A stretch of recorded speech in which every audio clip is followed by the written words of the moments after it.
Assalamualaikum warahmatullahi wabarakatuh.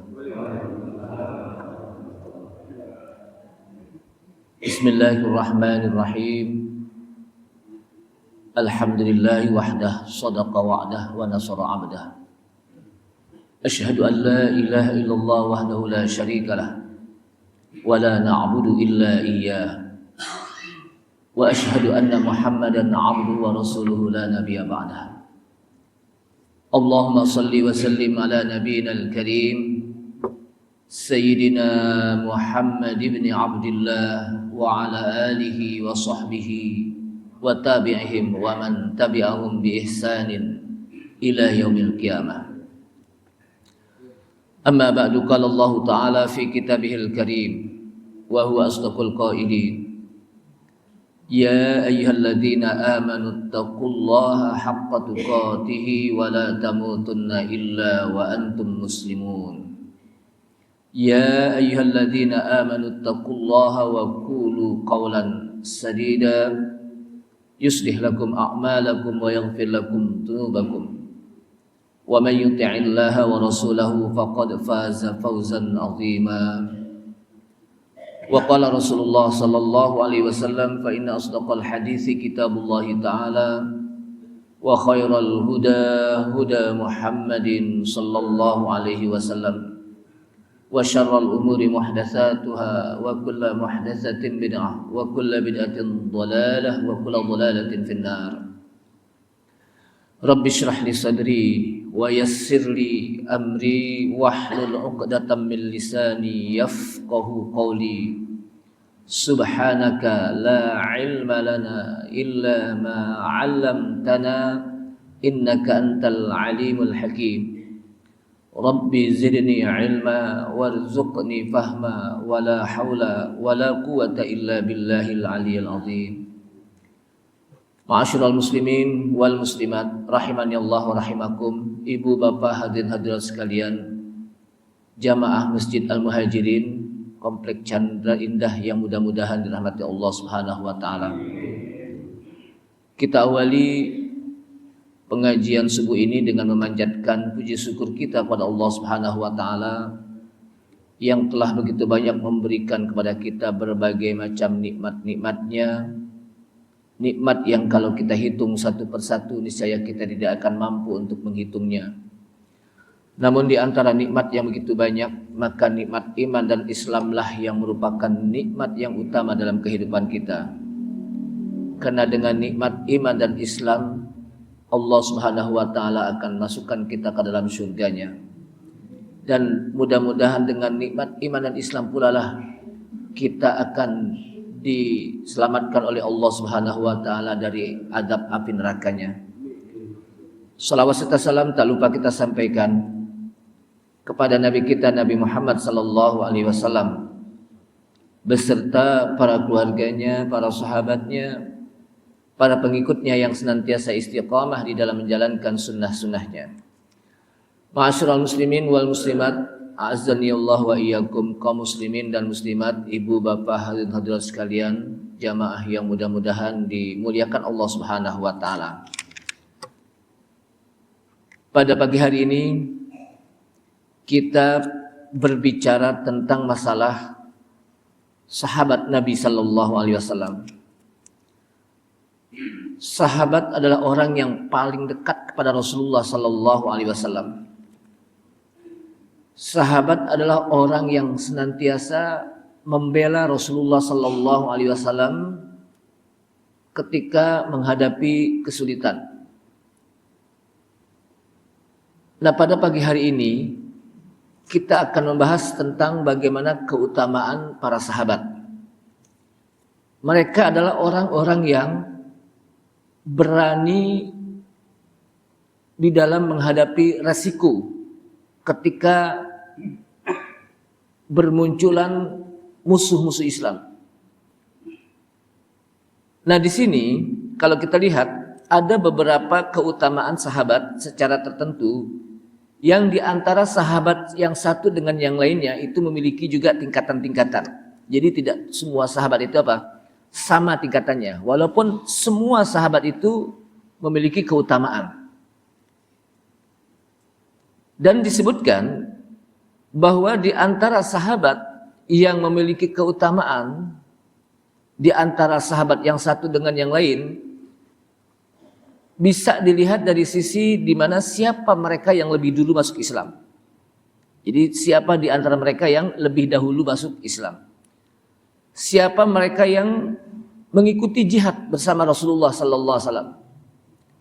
Dan siapa di antara mereka yang mengikuti hijrah Rasulullah SAW dari kota Mekah dan ke kota Madinah? Namun walaupun di antara sahabat mereka memiliki keutamaan yang berbeda-beda di antara sahabat yang satu dengan yang lain, kita wajib untuk mencintai para sahabat Rasulullah sallallahu alaihi wasallam secara keseluruhan.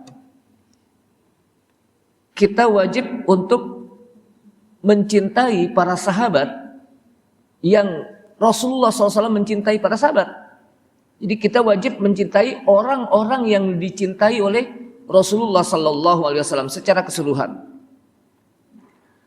Dan kita tidak boleh untuk menceritakan tentang kejelekan-kejelekan para sahabat.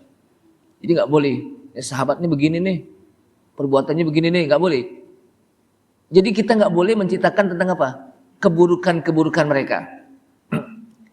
Walaupun ada keburukannya sebagai apa? Sebuah contoh.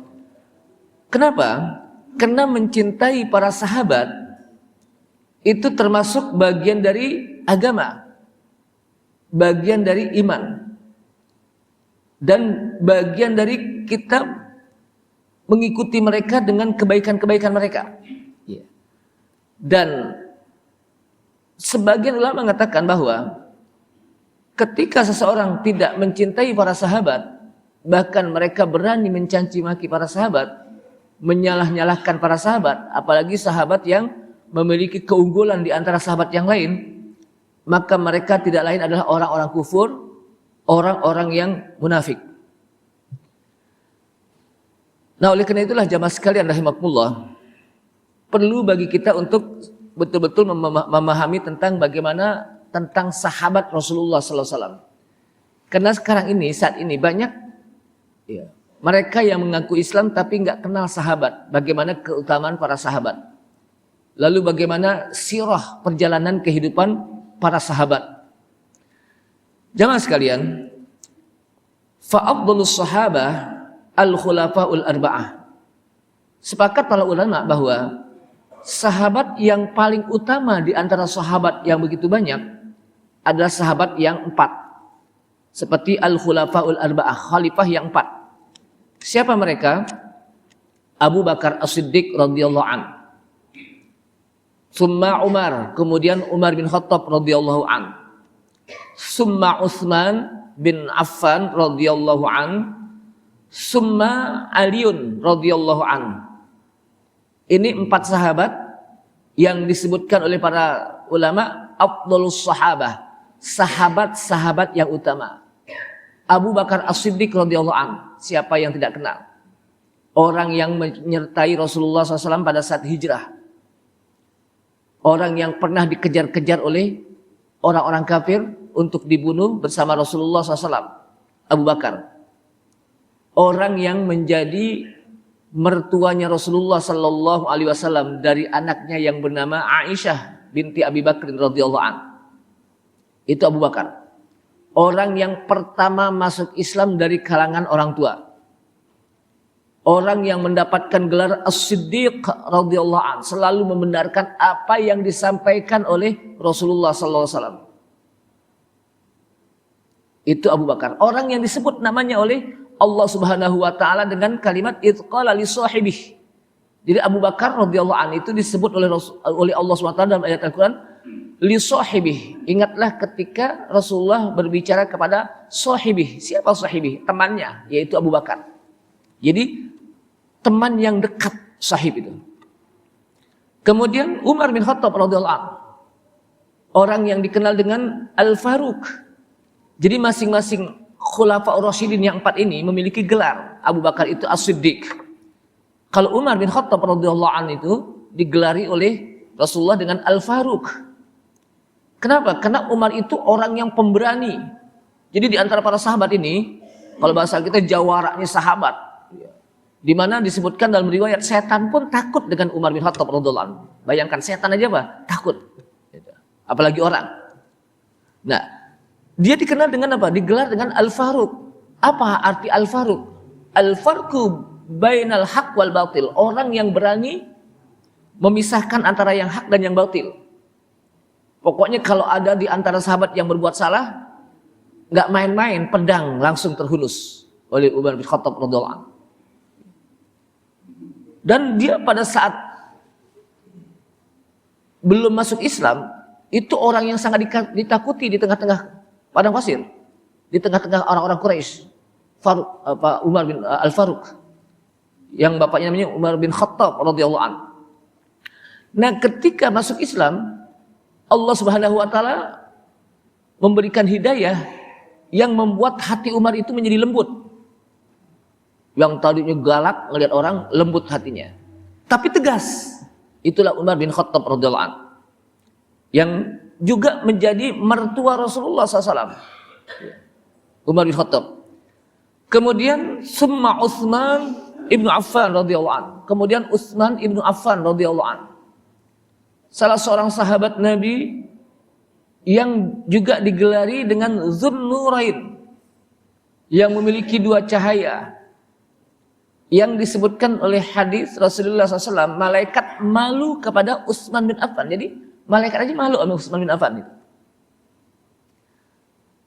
Disebut Dzunnurain, orang yang memiliki dua cahaya, karena Utsman bin Affan radhiyallahu anhu menikahkan anaknya Rasulullah, menikahi anaknya Rasulullah SAW, atau menikahkan, yang betul itu. Jadi anaknya Rasulullah itu dinikahi oleh Utsman bin Affan, dua anak perempuan Rasulullah SAW, putri Rasulullah, maka dikenal dengan Dzunnurain, orang yang memiliki dua cahaya. Kemudian ada lagi summa Aliun radhiyallahu anhu, Ali bin Abi Thalib radhiyallahu anhu, salah seorang sahabat Nabi yang masuk Islam, yang dia masuk Islamnya dari kecil, namanya Ali bin Abi Thalib, dan termasuk juga mantu Rasulullah dari anaknya bernama Fatimah Az-Zahra.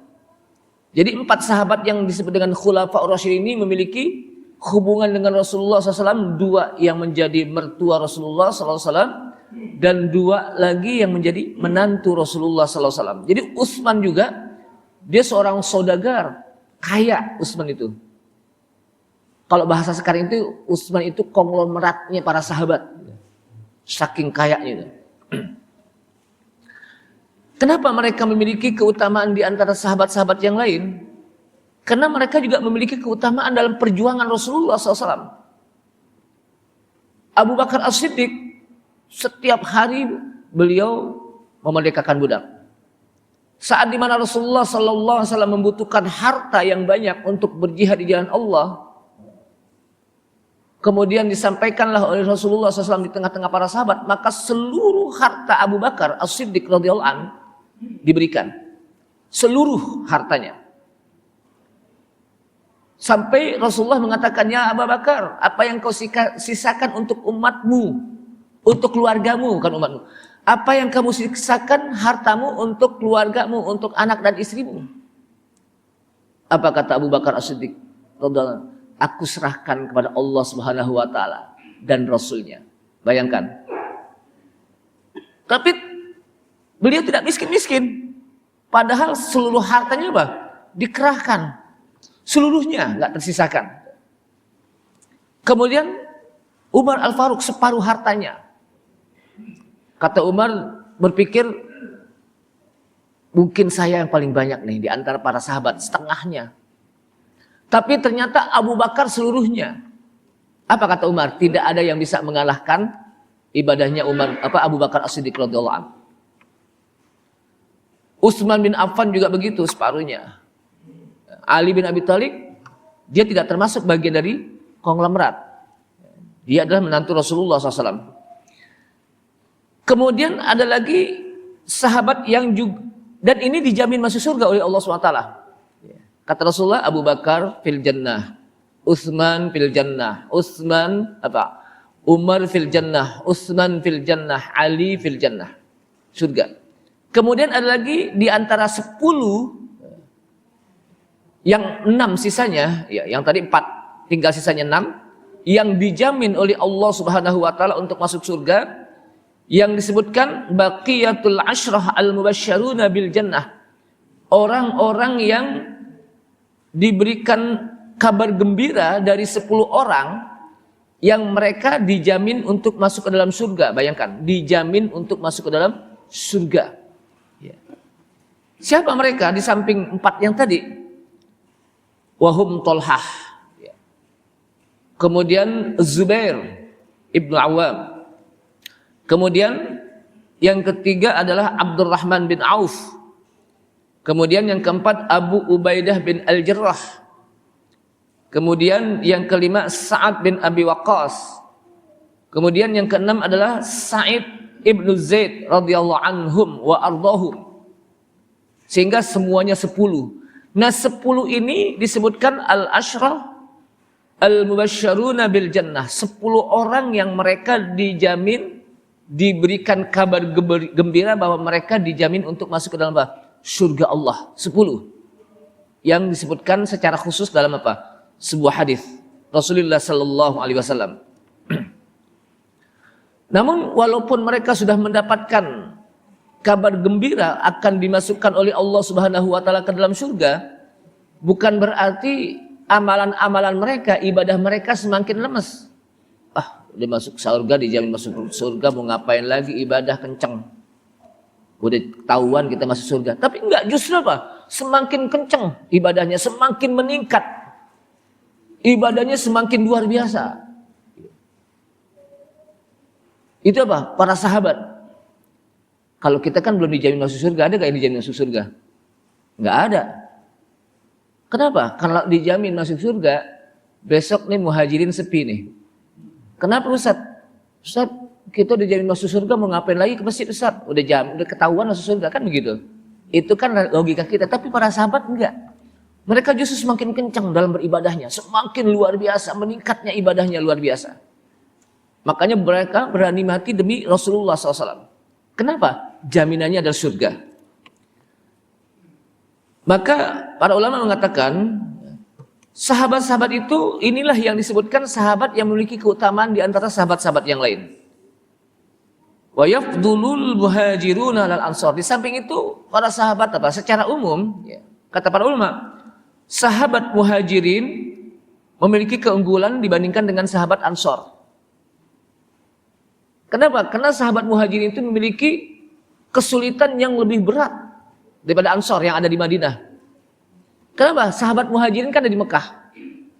Udah mendapat intimidasi dari orang-orang kafir Quraisy di Mekah. Udah banyak yang apa? Disiksa. Kemudian mereka berhijrah dengan berjalan kaki.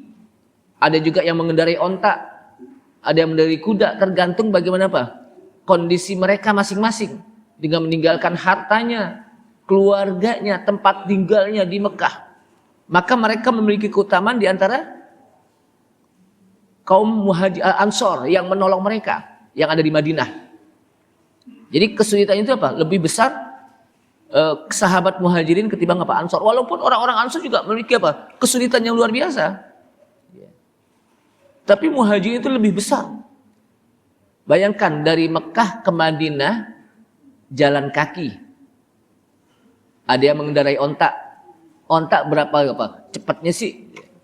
Mungkin kalau bapak-bapak, ibu-ibu pergi haji itu Mekah dan Madinah lumayan jauh. Ya, lumayan apa? Jauh. Gitu. Kemudian wa ahlu badrin wa ahlu bai'atir ridwan. Ada lagi sahabat yang disebut ahlu badr. Ini orang-orang yang dijamin masuk surga juga nih oleh Allah SWT. Muhajirin, Ansor, ahlu badr yang mengikuti perang Badar, perang yang luar biasa. Ya. Yang pada saat itu umat Islam itu masih sedikit dibandingkan dengan apa? Orang-orang kafir Quraisy, mereka memiliki keutamaan. Wa ahlu bai'atir ridwan. Sahabat yang mengikuti bai'atur ridwan, berjanji untuk senantiasa setia, berbaiat kepada Rasulullah SAW untuk senantiasa taat kepada Allah Subhanahu wa taala dan Rasulnya. Itu dikenal dengan apa? Ahlu bai'at ridwan. Kemudian masuk lagi wa yafdulu man aslama qabla al-fathi wa qatal ala man aslama ba'da al-fathi. Sahabat yang lebih dahulu masuk Islam sebelum kota Mekah direbut. Ya, sebelum apa? Kota Mekah dipegang dan mereka terbunuh, itu lebih utama dari sahabat yang masuk Islam. Kemudian setelah itu mereka apa? Berada dalam kota Mekah yang sudah aman. Jadi sebelumnya kota Mekah apa? Belum aman. Kemudian apa? Aman. Kenapa? Karena Allah SWT menyebut langsung dalam ayat Al-Quran, وَمَا لَكُمْ أَلَّا تُنْفِقُوا فِي سَبِيلِ اللَّهِ وَلِلَّهِ مِيرَاثُ السَّمَاوَاتِ وَالْأَرْضِ لَا يَسْتَوِي مِنْكُمْ مَنْ أَنْفَقَ مِنْ قَبْلِ الْفَتْحِ وَقَاتَلَ أُولَئِكَ أَعْظَمُ دَرَجَةً مِنَ الَّذِينَ أَنْفَقُوا مِنْ بَعْدُ وَقَاتَلُوا وَكُلًّا وَعَدَ اللَّهُ الْحُسْنَى وَاللَّهُ بِمَا تَعْمَلُونَ خَبِيرٌ. Apa kata Allah SWT? Wa ma lakum alla tunfiku fi sabilillah. Tidakkah kalian menafkahkan harta kalian di jalan Allah, padahal harta itu milik Allah dan Allah yang mewariskan harta tersebut kepada penduduk langit dan bumi. La yastawi minkum man anfaqa min qablil fathi wa qatal. Tidaklah sama di antara kalian orang yang menafkahkan hartanya min qablil fathi, sebelum kota Mekah dipegang, aman, sebelum kota Mekah menang, wa qatal, kemudian dia pun terbunuh. Jadi tidak sama di antara kalian orang yang menafkahkan hartanya yang saat itu sebelum kota Mekah menjadi aman, kemudian mereka terbunuh. Ulaika a'zamu darajatan. Mereka itu adalah orang-orang yang memiliki derajat yang lebih besar, yang lebih tinggi.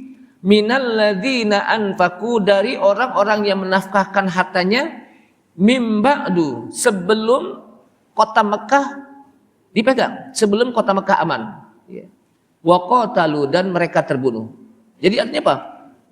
Mereka adalah orang-orang yang lebih tinggi derajatnya di sisi Allah SWT. Mereka yang menafkahkan hartanya terbunuh di jalan Allah Subhanahu wa taala sebelum kota Mekah aman, dibandingkan dengan setelah kota Mekah apa? Aman. Namun kata Allah Subhanahu wa taala, wa kullu wa'adallahul husna. Masing-masing dari mereka, walaupun begitu, masing-masing Allah Subhanahu wa taala wa'adallahul husna, sudah menjanjikan kepada mereka al-husna. Apa al-husna? Surga. Jadi kadang-kadang surga itu disebutkan oleh Allah Subhanahu wa taala dalam ayat Al-Qur'an dengan kata apa? Al-husna lilladzina ahsanul husna wa ziyadah. Bagi orang-orang yang melakukan kebaikan-kebaikan, al-husna, mereka akan mendapatkan al-husna. Apa itu al-husna? Surga. Wa ziyadah, dan tambahan surga.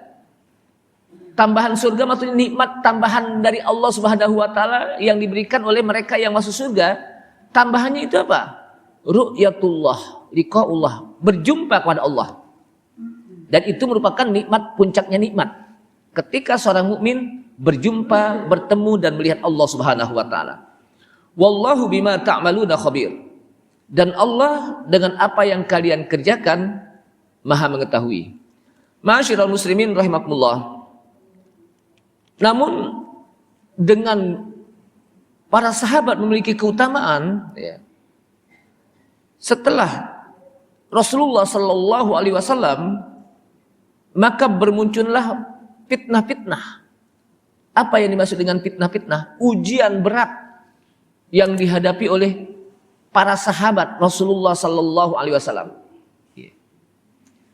Kita lihat, ketika Rasulullah Sallallahu Alaihi Wasallam meninggal, maka Rasulullah Sallallahu Alaihi Wasallam tidak langsung dikuburkan dulu. Kenapa? Karena di antara para sahabat ini terjadi perselisihan. Sampai Umar bin Khattab radhiyallahu anhu, dilihat dalam sebuah riwayat, Umar bin Khattab radhiyallahu anhu tidak percaya kalau Rasulullah SAW itu meninggal. Orang besar, orang yang luar biasa meninggal. Maka Umar mengatakan, barang siapa yang mengatakan Rasulullah meninggal, ini pedang saya nih, bayangkan. Kemudian datanglah Abu Bakar As-Siddiq radhiyallahu anhu. Kemudian datang dan mencium kening Rasulullah SAW. Kemudian membacakan ayat di hadapan Umar bin Khattab radhiyallahu anhu. Apa yang dibacakan? Wa ma Muhammadun illa rasul. Qad khalat min qablihi rusul. Afa immata aw qutilan qalabtum ala aqabikum. Ila akhir ayat. Abu Bakar As-Siddiq radhiyallahu anhu membacakan ayat ini di hadapan Umar bin Khattab. Dan tidaklah Muhammad itu kecuali dia seorang rasul. Dia seorang rasul. Qad khalat min qablihi rusul. Sungguh telah berlalu rasul-rasul yang lain, sama dengan rasul-rasul yang lain. Afa immata. Apakah jika dia mati? Dalam ayat Al-Quran ini yang dibacakan oleh Abu Bakar As-Siddiq di hadapan Umar bin Khattab, afa immata, apakah ketika dia mati, au kutila, atau dia terbunuh, in qalabtum ala aqabikum, kamu berbalik ke belakang, nggak percaya. Kemudian mendengar ayat yang dibacakan oleh Abu Bakar As-Siddiq radhiyallahu anhu ini, maka gemeter Umar bin Khattab radhiyallahu anhu. Gemeter, dengkulnya ini lemes. Kenapa? Salah apa yang dipersepsikan. Jadi begitulah para sahabat kalau sudah mendengarkan Al-Quran, itu udah kalau udah mendengarkan Al-Quran, langsung apa yang dilakukan ketika melakukan kesalahan, dia langsung lemes, takut kepada Allah Subhanahu Wa Taala. Itu sahabat. Kemudian Abu Bakar mengatakan, para sahabat, man kana ya'budullah fa innallaha hayyun daimun la yamut. Barang siapa yang menyembah Allah, sesungguhnya Allah itu senantiasa hidup, tidak akan pernah mati. Wa man kana ya'budu Muhammadan fa inna Muhammadan qad mata. Dan barang siapa yang menyembah Muhammad, fa inna Muhammadan qad mata, karena sesungguhnya Muhammad itu udah mati. Jadi jangan kita menyembah kepada yang mati, tapi sembahlah kepada yang maha hidup. Al-Hayyun, Al-Hayat. Siapa? Allah Subhanahu Wa Taala. Kemudian para sahabat, mereka berselisih lagi, siapa di antara kita yang akan menjadi pemimpin setelah kematian Rasulullah SAW. Jadi terjadi apa? Perselisihan, ujian yang berat ketika Rasulullah SAW meninggal. Di antara mereka, kalau gitu kaum Muhajirin yang paling utama untuk menjadi apa? Pemimpin. Tidak, kaum Ansor. Masing-masing apa? Berselisih. Masing-masing apa? Berselisih. Akhirnya apa? Diangkatlah Abu Bakar As-Siddiq radhiyallahu anhu. Kenapa? Karena para sahabat tahu bagaimana keutamaan para sahabat Abu Bakar As-Siddiq di antara yang lainnya. Dialah orang yang senantiasa ikut hijrah kepada Rasulullah SAW di mana saja, selalu menyertai Rasulullah SAW. Abu Bakar As-Siddiq radhiyallahu anhu, orang yang berani mati resikonya demi membela Rasulullah SAW. Itu Abu Bakar As-Siddiq radhiyallahu anhu. Orang yang disuruh menjadi imam sholat ketika Rasulullah SAW sedang sakit. Ini isyarat dari Rasulullah SAW kalau yang menjadi khalifah setelah Rasulullah SAW meninggal adalah Abu Bakar As-Siddiq radhiyallahu anhu. Makanya Abu Bakar As-Siddiq itu dikenal dengan Abdulus Sahabah. Di antara sahabat yang 10 dijamin masuk surga oleh Allah SWT, di antara sahabat yang 4 Al-Khulafaur Rasyidin, maka Abu Bakar As-Siddiq itu merupakan Abdulus Sahabah, sahabat yang paling utama. Makanya apa? Rasulullah tidak dikuburkan karena mereka salah bersisi. Setelah itu baru Rasulullah dikuburkan oleh para sahabat. Kenapa? Sudah ada pemimpin. Maka ini pemimpin penting dalam kehidupan kita. Kemudian lagi terjadi fitnah lagi, di mana orang-orang Yahudi, ta'ammar al-Yahud 'ala al-Islam, mereka bersekongkol, bersepakat untuk melumpuhkan Islam dan orang-orang Islam. Jadi apa? Agar mereka bisa menguasai, memenangkan Islam dan orang Yahudi untuk menghancurkan Islam.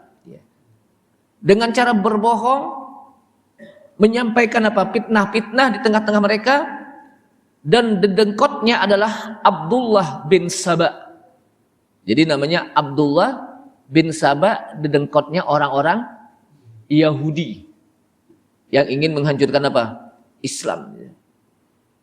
Dan mereka menggunakan taktik yang luar biasa, dengan kebohongan-kebohongan, dengan dusta-dusta, menipu. Itu Abdullah bin Saba, Yahudiul Yaman, orang Yahudi dari Yaman. Mereka meniup-niup kedengkian-kedengkian di antara para sahabat yang satu dengan yang lain, sehingga mereka, kalau bahasa kita, mengadu domba antara sahabat yang satu dengan sahabat yang lain. Padahal para sahabat itu memiliki takliful qulub di antara mereka. Antara yang satu dengan yang lain sudah saling memiliki keterikatan di antara hati-hati mereka. Tapi dipecah belah oleh yang namanya Abdullah bin Saba, dedengkotnya orang Yahudi. Memang namanya si Abdullah, tapi sama dengan dedengkotnya orang-orang munafik, itu namanya Abdullah bin Ubay bin Salul. Itu dedengkotnya orang-orang munafik. Kemudian kenapa? Karena ketika terjadi pembunuhan Utsman bin Affan radhiyallahu anhu, itu terjadi kerisuhan di antara para sahabat. Siapa yang membunuh Utsman bin Affan? Nah, ini kesempatan orang-orang Yahudi memprovokasi. Jadi ketika terjadi pembunuhan Utsman bin Affan radhiyallahu anhu, kesempatan orang Yahudi untuk memprovokasi, untuk mengadu domba di antara para sahabat. Maka terjadilah kalau bahasa kita terjadilah pertikaian di antara para sahabat, dengan terjadinya meninggalnya Utsman bin Affan. Orang-orang Yahudi mengatakan Utsman bin Affan itu mereka bunuh karena dianggap Utsman bin Affan itu nepotisme, tidak becus di dalam menjadi khalifah. Padahal Utsman bin Affan itu seorang khalifah yang luar biasa, yang jujur, adil. Tapi mereka hembus-hembuskan adanya nepotisme, semua keluarganya dibawa ke pemerintahan, ke khalifahan, kemudian tidak lemah di dalam dalam kepemimpinan dan sebagainya. Padahal Utsman bin Affan luar biasa itu. Tapi inilah orang-orang Yahudi menghembus-hembuskan provokasi mereka untuk memecah belah para sahabat. Kemudian terjadilah al-ikhtilaf bainal muslimin, pertikaian di antara kaum muslimin, dengan terjadinya fitnah seperti ini, ujian yang dihadapi oleh para sahabat dari kalangan Yahudi. Maka nanti akan bermunculan apa yang disebut dengan Syiah, Murji'ah, Khawarij. Ini dengan sebab Abdullah bin Saba. Jadi dengan sebab Abdullah bin Saba. Nah, ketika Utsman bin Affan radhiyallahu anhu meninggal, maka para sahabat mereka mengangkat Ali bin Abi Thalib sebagai sang khalifah. Namun di antara mereka ada yang tidak puas tentang kekhalifahan Ali bin Abi Thalib. Maka disitulah munculnya yang disebut saya katakan tadi, Khawarij, Syiah, dan juga Murji'ah. Siapa Khawarij? Siapa Syiah? Siapa Murji'ah? Ini sebetulnya pembahasan tentang politik, tapi masuk akhirnya kepada golongan-golongan Islam. Syiah itu adalah orang yang mendukung Ali menjadi seorang khalifah. Ini Syiah. Awalnya mereka dianggap orang-orang tapi ini dibuat oleh Abdullah bin Saba agar umat Islam itu menjadi pecah, menjadi 3 golongan. Pertama Syiah, yang dianggap katanya mereka adalah pendukung Ali bin Abi Thalib sebagai khalifah. Mereka adalah orang yang mencintai Ahlul Bait, dzurriyyah Rasulullah SAW. Syiah. Kemudian Khawarij, orang yang keluar dari golongan Ali. Mereka tidak mengangkat Ali sebagai khalifah, Ali bin Abi Thalib radhiyallahu anhu. Kemudian ada lagi yang namanya golongan Murji'ah. Orang yang misah dari mereka berdua, tidak Khawarij, tidak Syiah. Itu namanya Murji'ah. Itu jadi kelompok golongan yang sebetulnya pada akhirnya mereka menjadi golongan yang disebutkan menjadi ekstrim. Syiah itu mengatakan Ali ini sebetulnya dia berhak untuk menjadi seorang nabi. Ini Syiah yang ekstrim nih. Kenapa? Malaikat salah alamat, mestinya dikasih wahyunya kepada Ali, tapi kepada Nabi Muhammad. Nah, ini kan nggak boleh, kufur. Itu Makanya Syiah itu luar biasa itu. Jadi dia menggunakan simbol-simbol Islam, pakaian Islam, tapi ternyata tidak gitu. Bahkan mereka berani mencaci maki para sahabat, termasuk Abu Bakar As-Siddiq radhiyallahu anhu, Umar bin Khattab radhiyallahu anhu. Mereka menganggap Abu Bakar As-Siddiq, Umar bin Khattab radhiyallahu anhu adalah orang yang mengambil haknya Ali sebagai khalifah. Jadi orang yang sudah mengambil haknya Ali sebagai khalifah. Makanya mereka mencaci maki para sahabat. Terutama Abu Bakar As-Siddiq, Umar bin Khattab radhiyallahu anhuma, dicaci maki itu oleh orang-orang Syiah. Bahkan mereka anggap laknatullah. Bayangkan, 2 sahabat laknatullah dianggap. Bahkan mereka mengatakan inilah berhala-berhalanya orang-orang kafir Quraisy, Abu Bakar As-Siddiq. Maka di sini para ulama mengatakan, ulama Ahlus Sunnah wal Jamaah, Syiah itu sudah keluar dari Islam. Kenapa? Karena berani mencaci maki para sahabat. Walaupun dia menggunakan simbol-simbol Islam. Belum lagi nanti ibunda Ummu Aisyah radhiyallahu anha dicaci maki oleh orang Syiah. Awalnya sih dia mendukung Ali bin Abi Thalib dan mencintai keluarga Rasulullah, tapi pada akhirnya tidak menjadi sebuah golongan. Belum lagi Khawarij. Khawarij yang mengatakan yang mendukung Ali kafir. Itu orang Khawarij. Yang mendukung Muawiyah kafir. Itu sebagai seorang khalifah. Makanya Khawarij itu golongan yang berani mengkafir-kafirkan umat Islam. Maka Ahlus Sunnah wal Jamaah mengatakan kita tidak boleh menggampang-gampangkan untuk mengkafir-kafirkan Islam, umat Islam. Kalau dia sudah bersyahadat kepada Allah Subhanahu wa taala. Dia sudah bersyahadat kepada Nabi kita, Nabi Muhammad. Enggak boleh kita menggampang-gampangkan untuk mengkafir, enggak boleh. Itu namanya Khawarij. Belum lagi Murji'ah dan sebagainya. Itu adalah fitnah yang besar di tengah-tengah para sahabat setelah Rasulullah SAW meninggal. Maka disebutkan oleh para ulama ketika terbunuhnya Utsman, tafarraqatil qulub. Tafarraqatil qulub itu artinya tercabik-cabiknya hati para sahabat. Mereka sedih ketika meninggalnya para sahabat, Utsman bin Affan. Kemudian azamatil qurub, besarnya ujian yang dihadapi oleh para sahabat ketika meninggalnya Utsman bin Affan. Kemudian wa dhaharatil asyrar, bermunculanlah keburukan-keburukan saat itu. Muncullah fitnah-fitnah. Muncullah adu domba di antara apa? Para sahabat yang didalangi oleh Abdullah bin Saba. Terus sampai pada akhir kita. Begitu banyak fitnah-fitnah yang apa? Terjadi. Jadi semua ini didalangi oleh orang-orang Yahudi saat itu.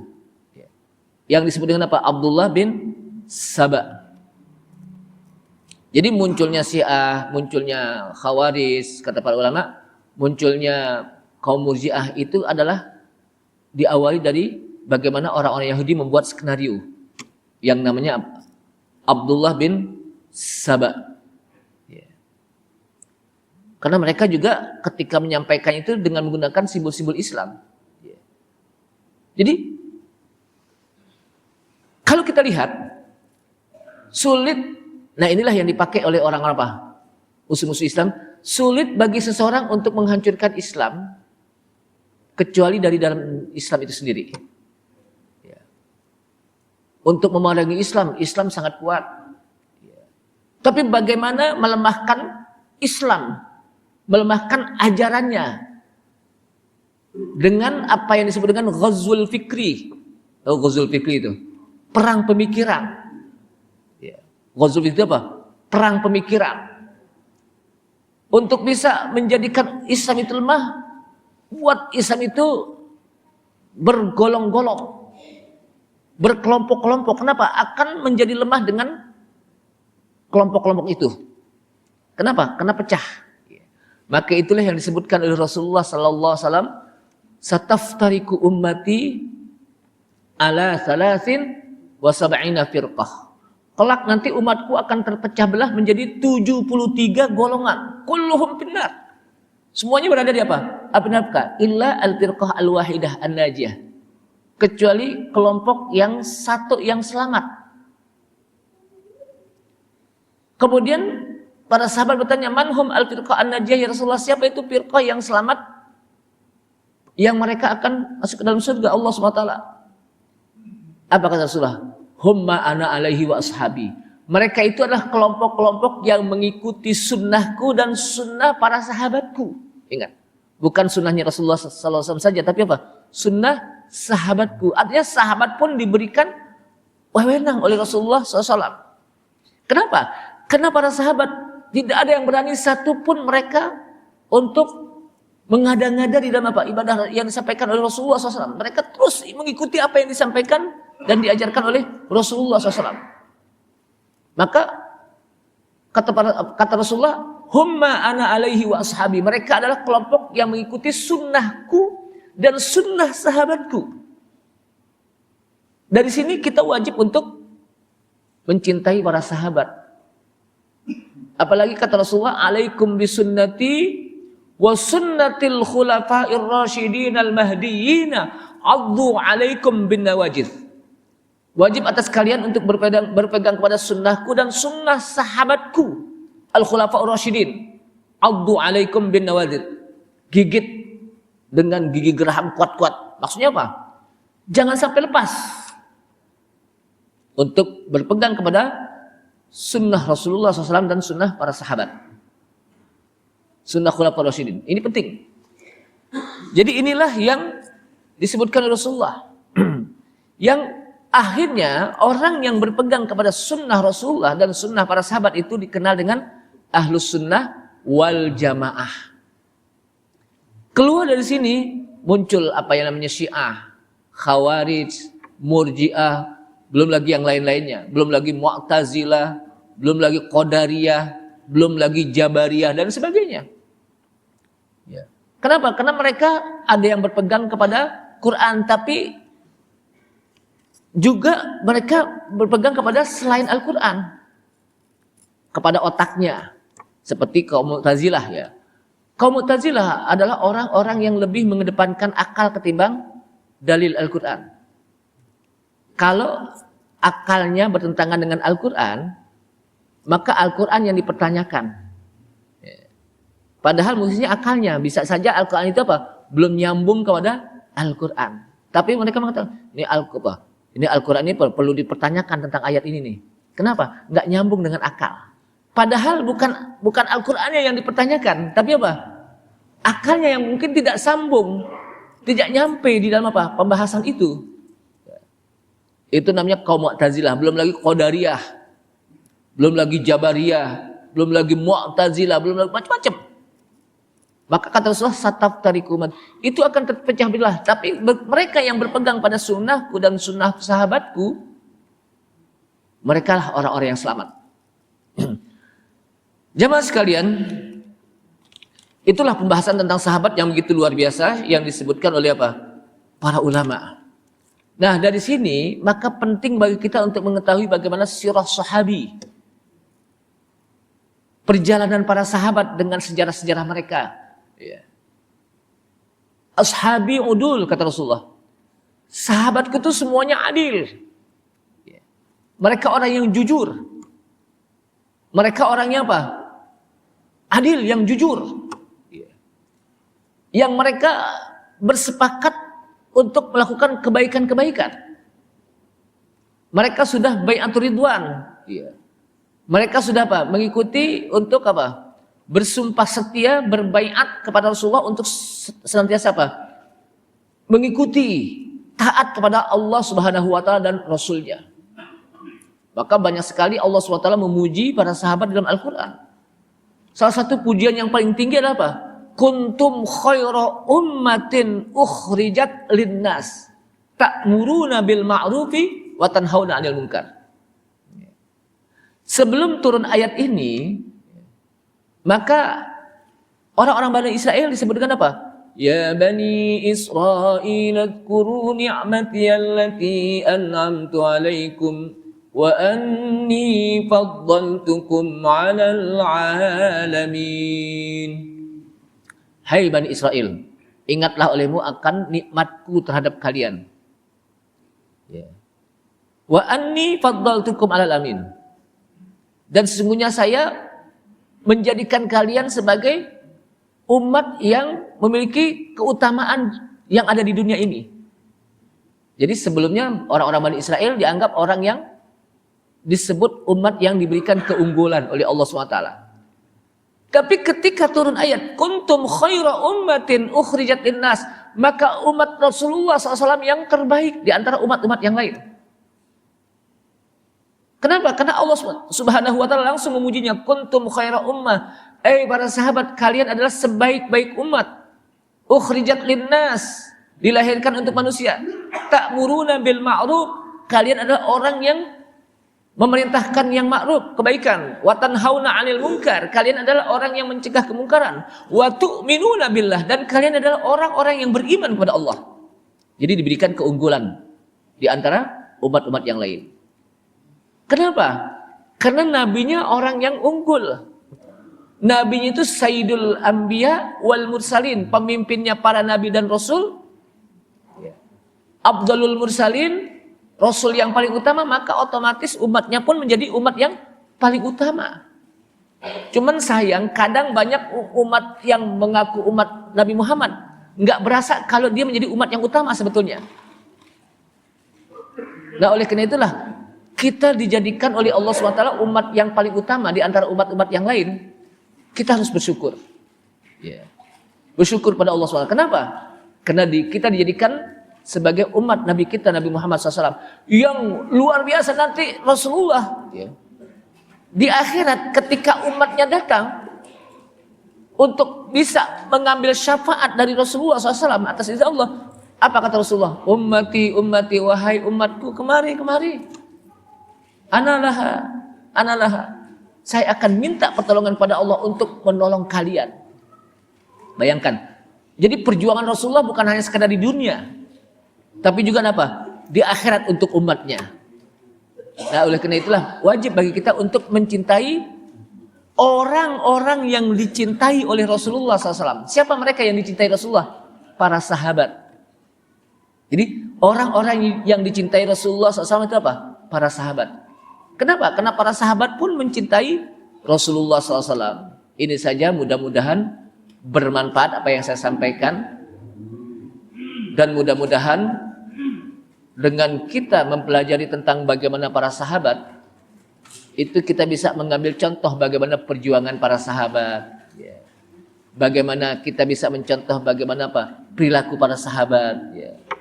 Sehingga dengan demikian maka ini menjadi tambahan bagi kita untuk senantiasa memperkuat iman kita kepada Allah Subhanahu wa taala.